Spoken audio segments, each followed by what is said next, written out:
All right, and then last but not least, I want to go to Rodney Anderson. Now, this is a guy who's, let's be honest, has been a bit injury plagued. 3 out of the last 4 seasons he has not finished because of injury.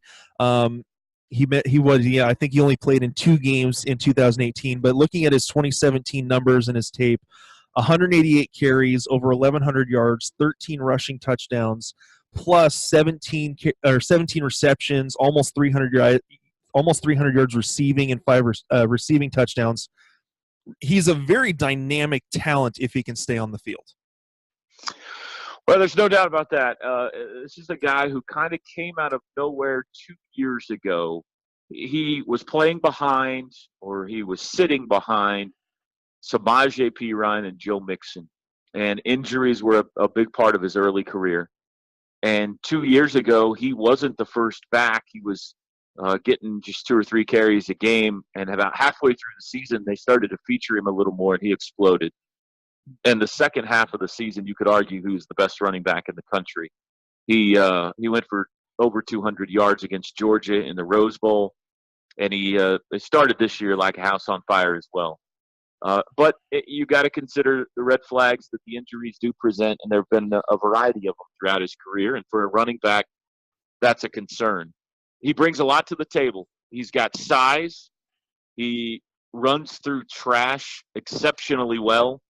He churns his legs with the best of them, and just keeps churning.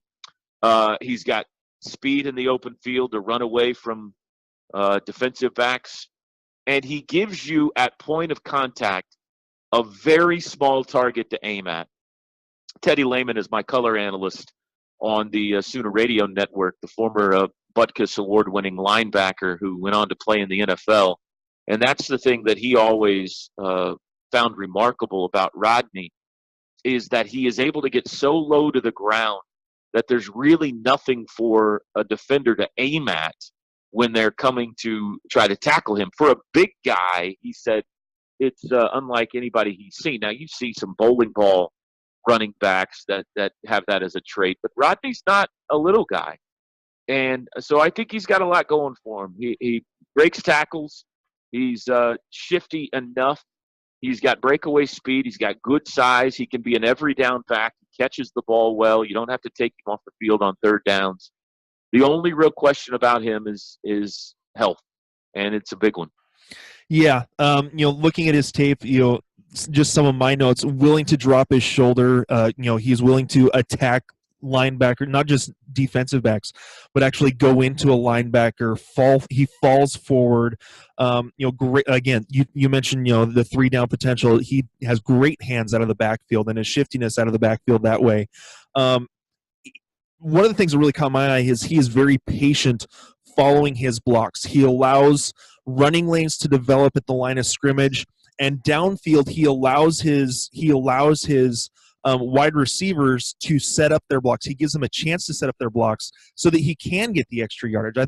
Just his patience and vision, especially not just at the line of scrimmage, but also downfield, and allowing his wide receivers to set him up a little more, I think is again, like we said with Kyler, something you can't teach. That's just something that he has in him that is only going to help him in the NFL. It's a great point you make. A lot of running backs, probably the majority of them, when they get the football in the hands, there is an oh my God, I got to run for my life feeling to them.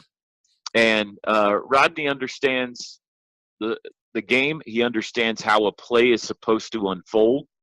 He understands the setup and the execution to it, and he does run with tremendous patience. OU pulls a lot, guard and tackle, and you're right. Rodney would so many times just kind of hand on hip of that guard or that tackle, waiting for them to just create the lane for him and then burst through it.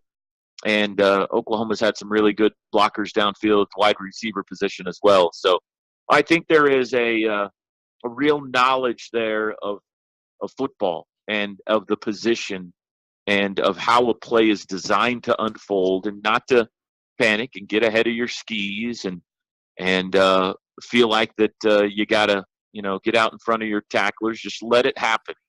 And I think that's a positive trait for him.